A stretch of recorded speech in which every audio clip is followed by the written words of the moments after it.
Once upon a time there lived an old man and an old woman in a small house on the edge of the forest. Everything in their life was arguing, only one thing was missing: the old man and the old woman did not have children. Once the old man asked to bake a gingerbread in the shape of a little man. The old woman looked into the barn, and there was almost no flour left. She took a bowl, scrubbed it along the box, swept it along the bottom, and a handful of 2 handfuls of flour gathered. The old woman kneaded the dough with sour cream, and when she was rolling out a gingerbread on the table, she took it and made it in the shape of a little man with arms, legs, with a head, and put it in the oven.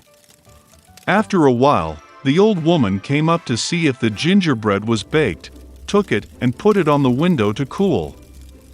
The gingerbread man cooled down, lay down, but suddenly got up and ran as fast as possible out of the house, from the window to the bench, from the bench to the floor, across the floor and to the doors, jumped over the threshold to the porch, from the porch to the courtyard, from the courtyard to the gate, farther and farther. The old woman called her husband, and they both rushed after him. But it's not so easy to catch the gingerbread man. Now, he has already reached the field where the peasants were threshing their crops. Running past, the gingerbread man shouted at them that he had already run away from the old woman and the old man, and he would easily run away from them too. The peasants heard this and ran after him.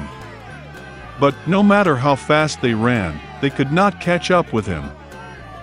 A gingerbread man ran up to the field where the mowers were mowing the grass. Running past, he shouted to them that he had already run away from the old woman, and from the old man, and from the peasants, and he would easily run away from them too. The mows could not stand such ridicule. Everyone rushed after the gingerbread man. They run as fast as they can, but they cannot catch up. And towards the little man the cow is walking, he shouted to her that he had already run away from the old woman, and from the old man, and from the peasants, and from the mowers, and he would easily run away from her too. The cow got angry, and also rushed after the gingerbread man. Only he cannot catch up. And to meet him a pig. The little man shouted that he had already fled from the old woman, and from the old man, and from the peasants, and from the mowers, and from the cow, and he would easily run away from her too. A pig screeched and ran after. Only she could not catch up, she was too fat. A gingerbread man runs along the road, and a hare meets him. The little man said that he had already run away from the old woman, and from the old man, and from the peasants, and from the mowers, and from the cow, and from the pig, and he would easily run away from him too. The hare heard this and ran after him. Nor can he catch up with the little man, only the hare saw him. A gingerbread man runs, and a wolf meets him. "I will eat you," says. And the little man answered him that he had already fled from the old woman, and from the old man, and from the peasants, and from the mowers, and from the cow, and from the pig, and from the hare, and he would easily run away from him too. The wolf growled and rushed at the gingerbread man, and he dodged and ran as fast as he could. Only the wolf saw him. A gingerbread man is running, and a huge bear is meeting him. His little man was not afraid, but shouted that he had already fled from the old woman, and from the old man, and from the peasants, and from the mowers, and from the cow, and from the pig, and from the hare, and from the wolf, and he would easily run away from him too. A ferocious bear stamped his foot and ran after him. But the bear was too slow to catch up with the fast gingerbread man. A gingerbread man runs, and a fox meets him. The fox was very cunning, but the little man did not know this. Therefore, out of habit, he began to shout that he had already fled from the old woman, and from the old man, and from the peasants, and from the mowers, and from the cow, and from the pig, and from the hare, and from the wolf, and from the bear, which means he will easily run away from her too. The fox listened to the end, and said that she was very old, did not hear anything. She came closer to the little man and asked him to repeat it. Obeyed her silly gingerbread man and began to brag again. The fox listened to the end and said that she still did not hear anything. She came even closer to the little man and asked him to repeat it again. The gingerbread man agreed, and then only he started anew when the fox pounced on him and ate it. And the gingerbread man no longer bragged about. In one big city, two poor children lived in the neighborhood, Kai and Gerda, who loved each other like brother and sister. Parents allowed them to walk to each other on the roof to visit and sit on a bench under the roses. In the warm season, they spent all their time here, inventing different games, and in the winter they loved to sit by the warm hearth and listen to amazing stories that their grandmother often told them. Once, when the children were looking at a picture book, Kai felt something prick him in the eye and heart. These were the fragments of the mirror of the powerful lady, the Snow Queen. Since then, the boy's behavior has changed dramatically. He became angry, rude, and cruel. One day, Kai went tobogganing and never returned. When Gerda found out about Kai's disappearance, she cried for a long time. But she was sure that Kai was alive, so she decided to go in search of him. For a long time Gerda walked through the forests, through the fields, and then she came across a wonderful house, buried in flowers. The hostess came out to her. It was an old sorceress in a large straw hat. The old woman really liked Gerda, and therefore she bewitched the poor girl and left her with her forever.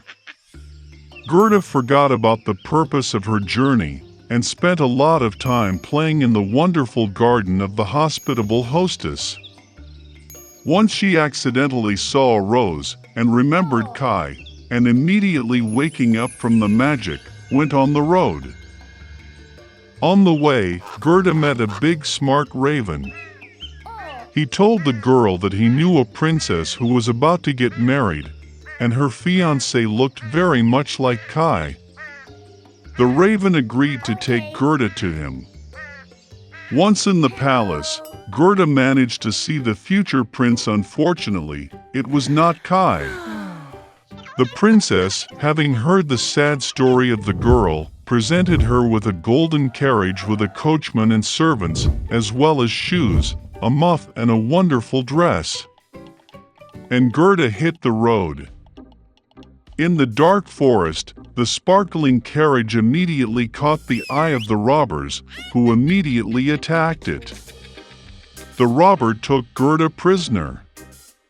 She took Gerda to the robber's castle to show off her menagerie, which contained forest pigeons and reindeer from Lapland. Hearing the story of her captive, the robber took pity on her and released her along with the reindeer in search of Kai. The reindeer brought the girl to the old Lapland woman, who warmed and fed the exhausted girl.